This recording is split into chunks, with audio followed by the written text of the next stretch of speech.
चला तर आज मी तुम्हाला गाजराच्या हलव्याची रेसिपी सांगते। तर नमस्कार सर्वांना, श्री स्वामी समर्थ मित्रांनो। तर त्यासाठी मी 3-4 गाजर घेतले, त्या मी टिप्स पण सांगते। ते गाजर घेताना नवी म्हणजे चांगले असतील तेच घ्या, म्हणजे तुम्ही जेव्हा घेता ना तेव्हा बघा तिथे गाजर फ्रेश असलेलेच घ्या, त्यामुळे गाजराच्या हलव्याला चांगला स्वाद येतो।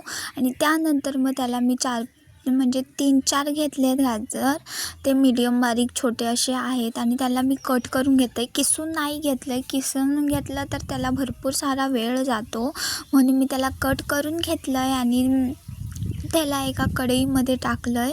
कशासाठी तर त्याला शिजवून घेणार आणि मग त्याला मिक्सरमध्ये टाकणार आहे। यामुळे तुमचा वेळसुद्धा वाया जात नाही आणि भराभरा पण लवकर होत जातं। आणि त्याला मी किती साधारण 5 मिनटं त्याला शिजायचं लावलं आहे।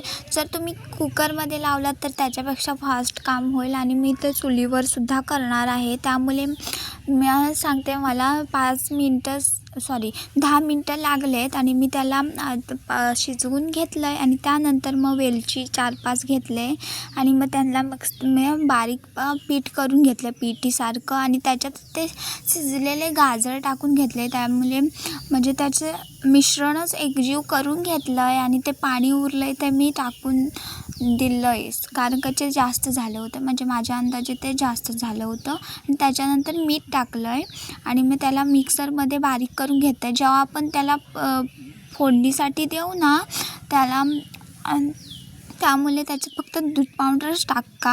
आणि त्यानंतर मी तेल घेतलं आहे, तेल किंवा तूप घेतलं तरी चालेल, पण तूप घेतलंच तर मला वाटतं कदाचित चव बदलेल गाजराच्या हलव्याची, आणि जेव्हा तेलावर जेवण करतो त्याची चव वेगळी असते। त्यानंतर मी तेलावरतीच केले आणि त्याच्यानंतर मी ते गरम झाल्याच्या नंतरला मग त्याच्यामध्ये मी दूध न टाकता दूध पावडर टाकले। तुमच्याकडे दूध असेल तर तुम्ही टाकूही शकता, पण माझ्या इथं दूध अवेलेबल नव्हतं, त्यामुळे मी दूध पावडर टाकले आणि मला असाच गाजराचा हलवा खूप आवडतो आणि मी ज्याच्यात ड्रायफ्रूट वगैरे काहीच नाही टाकले, मला असाच सिंपल आवडतो। तर आजच्यासाठी एवढंच होतं। बाय बाय सर्वांना, तुम्ही पण करून बघा।